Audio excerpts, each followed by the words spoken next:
Bonsoir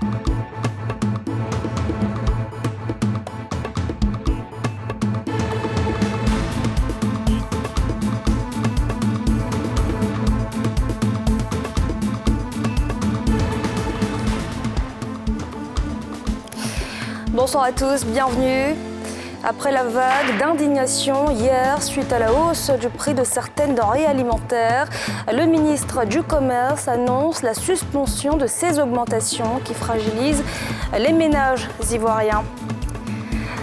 La disparition inquiétante de Diarisso, brillante étudiante sénégalaise à Paris, une semaine qu'elle n'a pas donné signe de vie. L'inquiétude grandit au Sénégal et dans l'Hexagone. Bonne nouvelle pour les Ivoiriens en colère hier contre la hausse du prix de l'huile et de la farine de blé. Le ministre du Commerce annonce ce mardi la suspension de ces augmentations. Une décision qui fait suite à 48 heures de négociations avec les industriels, notamment Nadjaïja. Nous sommes convenus ce jour de suspendre les hausses des prix de l'huile de table raffinée intervenu en ce mois de janvier 2021 et de geler les prix de la farine de blé. Donc, de façon concrète, toutes les augmentations qui avaient été annoncées à partir du 1er janvier 2021 concernant l'huile de table raffinée sont suspendues. Quant au sac de riz de la farine boulangère de 50 kg, il demeure au prix maximum de 19 000 francs. La suspension de la hausse des prix de l'huile de palme et le gel des prix de la farine de blé viennent comme une bonne nouvelle pour les consommateurs qui se sont retrouvés subitement confrontés à la hausse des prix de ces produits ces derniers jours. Cette décision du ministère du Commerce est le fruit des négociations entamées ce 11 janvier avec les industriels du palmier à huile. Je voudrais me réjouir du bon état d'esprit et de la bonne ambiance qui ont prévalu au cours de ces négociations et féliciter les industriels pour les efforts qu'ils ont bien voulu consentir au profit des populations ivoiriennes. Notons que cette augmentation des prix s'explique par la hausse du cours mondial de certains produits tels que le blé et l'huile de palme. En vue de pérenniser la décision de la suspension de cette hausse des prix, 2 comités techniques seront mis en place pour réfléchir sur des solutions pouvant être bénéfiques aussi bien aux consommateurs qu'aux industriels. Ces dernières années, Abidjan a vu émerger un nouveau business, celui de la livraison, un business florissant pour ses acteurs, mais qui est en train de se transformer en un véritable cauchemar. Et pour cause, les sociétés de livraison sont désormais soumises par l'ARTCI à une caution de 5 millions de francs CFA pour exercer une somme beaucoup trop élevée. Il plaide donc pour une révision des textes. Nadjaïja, Mathurin-Badé. Karl Kouakou est un jeune entrepreneur installé à Abobo-Dokui. Voici seulement 3 mois qu'il s'est investi dans le business de la livraison, une activité qui devrait lui permettre de gagner décemment sa vie. Il ignorait toutes des taxes afférentes à ce secteur. L'obligation d'une autorisation d'exercer d'un montant de 5 millions de francs CFA vient contrarier ses projets. S'il comprend la volonté de mieux structurer le secteur, pour lui le montant à payer reste élevé. Particulièrement pour nous, c'est trop. Parce qu'on s'est implanté, comme j'ai dit, ça fait moins de 3 mois. C'est trop. Trouver 5 400 000, c'est un peu dépassé. Parce que les livraisons ne rapportent pas beaucoup. 2 000, 3 000 par jour, voilà. Je peux comprendre parce que d'abord, comme j'ai dit, on a un secteur informel. L'État ne perçoit pas de gestes ou de gains. Comme Karl, ils ont été nombreux à être surpris par cette nouvelle de l'autorité de régulation des télécommunications de Côte d'Ivoire. Maria Maïga, responsable d'une entreprise de livraison, ne sait plus à quel sein se vouer. Car si le business de la livraison est rentable, il comporte néanmoins beaucoup de difficultés. On ne savait pas qu'il y avait un cadre qui était réglementé et qu'il fallait d'abord faire une ouverture à la TCI. Et aujourd'hui, cette nouvelle nous tombe des nues. On nous dit que la loi était là depuis 2013, alors que nous ne savions vraiment pas. Donc pour nous, jeunes entrepreneurs, c'est vraiment un gros coup pour nous, vu que le domaine même est difficile. D'abord, il faut dire que souvent le livreur même, nous avions les agressions et tout, on travaille presque à perte. En quête de réponse, elle se rend ce jour au siège du collectif des entrepreneurs de la livraison urbaine de Côte d'Ivoire. C'est justement de ce collectif qu'émane la note d'information relayée sur les réseaux sociaux au cours de ces derniers jours. Nous avons publié sur notre page Facebook un rapport d'activité émanant de la rencontre que nous avons eue avec le directeur général de l'ARTCI le 15 décembre. À cette rencontre, le directeur nous a indiqué les règles pour pouvoir exercer dans le domaine. Et nous a aussi montré les différents agréments que nous devions avoir pour pouvoir exercer. Et ce qui nous concerne, c'est le montant de 5 millions et la documentation de 400 000 francs que nous devons payer pour pouvoir exercer. Pour le président, l'imposition des 5 millions serait due à l'ignorance des réalités qu'ils vivent au quotidien. Il plaide donc pour un dialogue avec les autorités compétentes en vue du rabais de ces taxes qu'il juge tout de même légitimes. L'État doit chercher à comprendre notre réalité, nos réalités. À partir de ce fait-là, je ne suis pas sûr que l'État gardera toujours sa position de 5 millions et de 400 000 francs pour les frais administratifs. Notons que le décret imposant des taxes aux structures de livraison existe depuis plusieurs années et vise à réguler le secteur. La colère de la FESI ce mardi contre les frais d'inscription de l'école doctorale. Il passe de 59 000 à près de 600 000 francs CFA pour l'année académique 2020-2021. Une augmentation exorbitante et inacceptable pour les meneurs de la grogne. Une grogne qui a conduit ce mardi à la suspension des inscriptions et des cours à l'université Félix Houphouët-Boigny. Timé Danger, Kim Warwick. Amphi désert, salle de cours ou encore présidence et services de scolarité fermés. Étudiants déambulant dans les allées. L'université Félix Houphouët-Boigny d'Abidjan-Cocody porte ainsi les habits d'un campus mort. En cause, la hausse du coût du projet des écoles doctorales. La matinée, le président de l'université tente d'apaiser les esprits. Les échanges au téléphone avec le secrétaire général de la FESI accouchent d'une souris. Pendant que nous sommes en train de mener les démarches pour que les 30, 60 et 90 000 qui soient élevés, qui empêchent plus de des milliers d'étudiants à pouvoir s'acquitter des frais d'inscription. On nous dit que non, pour qu'il y ait du suivi et tout ça, il faudrait que ça soit 590 000.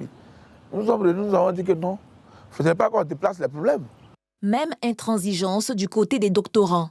De 90 000 francs, un matin, nous se lève pour dire que l'école doctorale coûtera 610 000 francs. 590 000 francs comme frais d'inscription, mais d'abord, il faut déposer un dossier à hauteur de 20 000 francs. Nous trouvons que c'est une mesure qui n'est pas adaptée aux réalités de l'école ivoirienne. Sur le terrain, en aparté, devisent ces autres mécontents devant un guichet de la scolarité fermée. Nous-mêmes qui sommes en thèse, on devait peut-être connaître un peu le fonctionnement, le mécanisme, où ça se trouve, est-ce qu'il y a un bureau, il y a un bureau en sens aussi. Il n'y a pas de bureau. Bon, donc c'est virtuel. Voilà, Peut-être c'est virtuel. Oh, normalement, c'est pas virtuel. C'est la continuité des filières classiques. Ouais. Chez nous, ici, l'école doctorale qui est ici, c'est pas la même chose comme l'école doctorale qui est là. À quelques mètres de là, certains sont pris au piège de la fermeture des services universitaires. Ce matin, nous sommes venus pour des démarches administratives, pour venir s'imprégner de le processus d'inscription qui est lancé. Voilà, on a été sidérés de voir que l'administration est fermée. Je suis nouveau bachelier ici. J'étais là pour prendre quelques renseignements et j'ai trouvé que c'est fermé. Je quitte loin pour venir, donc c'est plus sûr qu'ils viennent ici encore cette semaine. Quoique mécontents des coûts proposés, les meneurs de la grogne adhèrent au projet de l'école doctorale dans sa forme. Pour une mise en œuvre apaisée, ils exigent des mesures d'accompagnement. On peut faire l'école doctorale tout en bien évidemment gardant les 90 000 francs et que bien évidemment l'État puisse se pencher sur le problème là pour subventionner les plus méritants ou octroyer une bourse à tous ceux bien évidemment qui seront admis à l'école doctorale. Si le professeur Abou Karaboké et son équipe estiment qu'il faut 500 000 par doctorat, alors il faut mener une démarche vers le gouvernement pour que le gouvernement puisse subventionner les écoles doctorales. Les portes du dialogue autour de cette nouvelle pomme de discorde entre la présidence du Temple du Savoir et des organisations d'étudiants restent ouvertes, pourvu que la négociation permette de concilier les vues pour la mise en œuvre des écoles doctorales des 13 UFR, unités de formation et de recherche de la plus grande université du pays. Des jeunes du village d'Agbabou, dans la commune de Port-Bouët, ont manifesté eux aussi ce matin leur colère. Ils s'opposent à un arrêté préfectoral qui établit un nouveau chef, Tchagba, pour succéder au chef sortant. Plus de précisions sur cette affaire dans ce reportage de Pierre Dipomélin et Tanguy Conan. Agbabou, village ébrié, à quelques encablures de l'aéroport Félix Houphouët-Boigny, vit un conflit de succession à la tête de la chefferie. Tôt ce matin, les jeunes ont coupé tous les accès au village avec des barricades. L'autre accès par un cours d'eau est aussi à l'arrêt. Après des négociations, des jeunes nous affrètent une pirogue. Dans les rues, des cendres encore chaudes de pneus calcinés. Des habitants sont terrés chez eux après le passage des gendarmes pour rétablir le calme. Notre présence rassure quelques-uns qui peuvent encore crier leur colère.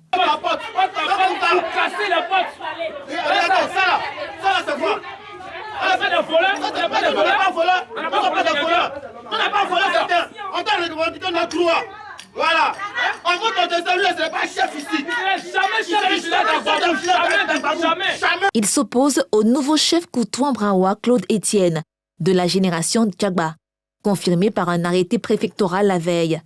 Pour eux, la tradition n'a pas été respectée, mais pour les proches du nouveau chef, c'est l'aboutissement d'un long processus qui implique les 4 catégories des Tchagba que les Djéhou, Dongba, Agban et Assoukou. 2 par catégorie. S'il y a 3 catégories qui donnent 2 noms, ça nous fait 6 personnes. Et dans les 6 personnes, après les entretiens que nous avons eus, après le comité de sages qui a siégé, nous avons retenu 3 noms sur les 6 personnes. Les 3 noms, je vais vous les noter. Il y a Koutouan Brawa Claude Etienne, retenu dans Assoukou. Il y a Daoua Manipol, retenu dans Agban. Et il y a Mobio Jacques, retenu dans Dongba. Et donc, nous avons choisi Koutouan Brawa Claude Etienne comme notre chef du village et son adjoint Mobio Jacques. C'est comme ça que c'est parti. Nous nous sommes mis ensemble. Ceux qui sont opposés aujourd'hui étaient là ce jour, c'est même 13 octobre. Nous avons fait un PV. Ils ont même émargé comme nous. Les Tchagba succèdent aux Dougbo, en pays ébrié.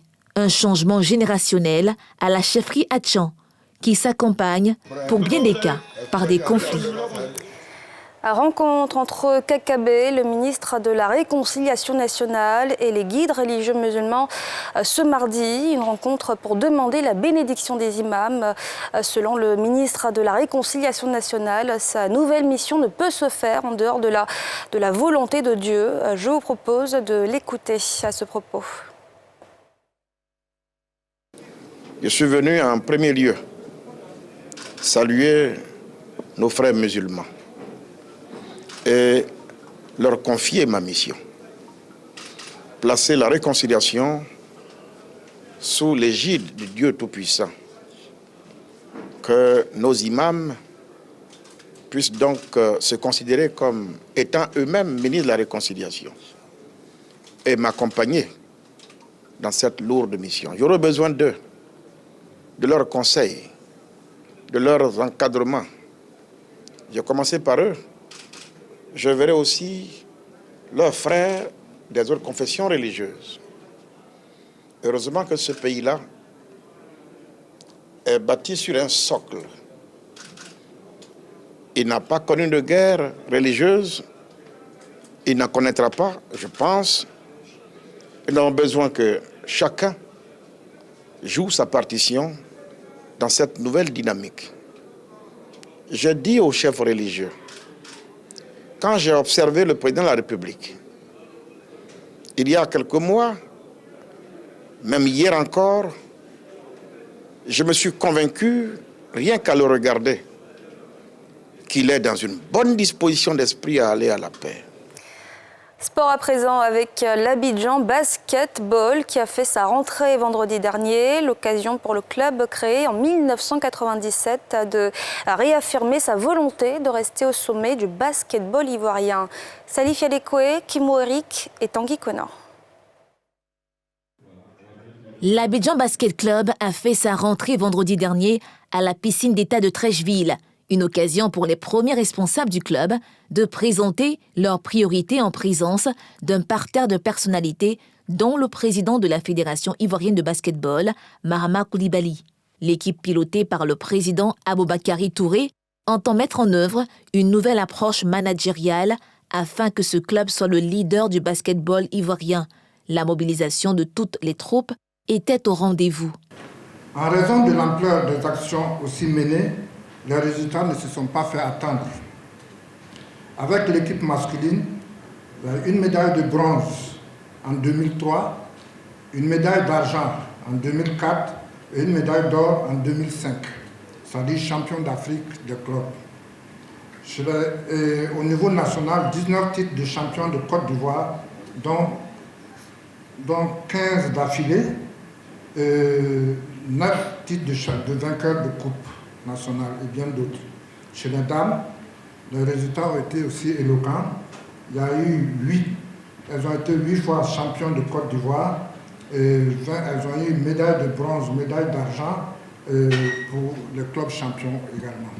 La nouvelle approche managériale se propose d'élargir les sillons déjà tracés en tenant compte des nouvelles réalités qui caractérisent le milieu sportif. Samedi dernier, les équipes hommes et dames des Fighters d'Abidjan Basket Club sont entrées en lice pour leur premier match de la saison 2020-2021 au Palais des Sports de Trècheville. Les hommes ont battu l'équipe d'Azur 86-63. Auparavant, les dames se sont imposées avec 86 points face à la SOA qui a obtenu 46 points. Où est donc passée Diary Sow? Cette brillante étudiante en classe prépa à Paris a disparu depuis le 4 janvier, symbole au Sénégal. Sa disparition inquiète et l'enquête pour l'instant n'a rien donné. Yéli Traoré. Sur les murs de son lycée parisien, son visage s'affiche sur des avis de recherche placardés depuis ce week-end. Diary Sow, une jeune Sénégalaise de 20 ans, n'a pas donné signe de vie depuis 9 jours. Sa disparition a été signalée le 7 janvier par le consul du Sénégal en France. Celle que le Sénégal connaît comme une élève modèle ne s'est pas présentée à la rentrée des vacances de Noël au lycée Louis-le-Grand, où elle est en 2e année de classe préparatoire. Une absence qui a vite inquiété son entourage. Aujourd'hui, nous n'avons plus de nouvelles d'elle depuis plus d'une semaine maintenant. Et l'affaire commence à inquiéter tout le monde. Et puis voilà, nous n'avons pas de nouvelles, donc nous n'avons aucune visibilité sur ce qui se passe actuellement, si elle va bien, si elle mange, si elle est dans de bonnes conditions. Donc c'est tout un tas de choses en fait qui inquiètent toute une communauté et c'est pour ça que nous voulons que l'affaire s'améliore et vraiment dans le sens positif et surtout qu'on puisse retrouver notre cher camarade Diary Sow. La presse sénégalaise a évoqué cette disparition depuis plusieurs jours et certains Sénégalais ont affiché sa photo comme image de profil sur leur messagerie des réseaux sociaux. La famille de la jeune femme au Sénégal est également inquiète. Sa famille au Sénégal est très inquiétée, donc on le sait. Et puis c'est évident que voilà, c'est très triste pour une mère par exemple d'apprendre la disparition de sa fille. Et donc oui, c'est très inquiétant. Donc non seulement pour sa famille, mais aussi pour toute la communauté sénégalaise. Depuis l'annonce de la nouvelle, les autorités sénégalaises et françaises mettent tout en œuvre pour retrouver celle qui a été désignée en 2018 et 2019 meilleure élève du Sénégal et est l'auteur d'un roman Le visage d'un ange. Diary Sow avait été reçue au palais présidentiel sénégalais par Macky Sall le 7 août 2020, à qui elle a remis une copie de son livre. Sur le site du consulat du Sénégal, un avis de disparition avec la photo de la jeune femme et un numéro de téléphone a été publié. Et ce journal a été réalisé par l'ensemble de la rédaction. Merci de l'avoir suivi. Restez avec nous dans un instant. NCI Reportage. Et je vous souhaite à tous une excellente soirée.